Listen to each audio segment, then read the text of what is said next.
One thing doesn't determine a human being's outcomes. So, genetics play a role in that.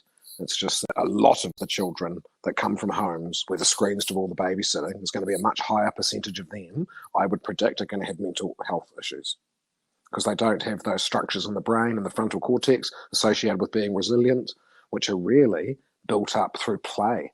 A lot of it's built up, before the age of 7, just in a free play environment from 2 to 7. But this is the first generation of kids where they're not doing that. They're doing some of that play, but it's massively reduced. I think it is good to put a bit of conscious thought into it and to have a plan for your family around screen time, because otherwise you just fall into the cycle of giving them the screen more than you want to and then feeling really guilty about it. And parent guilt is such a massive mountain. Who wants to add to that? I made it with my kids, no devices in the car, because I just found when I picked them up after school, I wanted to find out what was happening and where their minds were at and fill them in on stuff. I didn't want them all having their heads in a screen. It's like, I'm looking forward to seeing them, and then everyone's staring at a screen.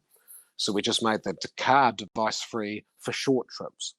That didn't work at all for long trips. I mean, long trips is often when you really want to use the device in the car. Now they can watch the movie and stuff. So, we just worked it out for our family, but I'd encourage all other families to do the same thing. Work out what are the easiest times to have device-free. And the suitable times to have device free, and what are the times that suit you as a parent to just put the kids on a device because you're exhausted. But just work it out and have rituals.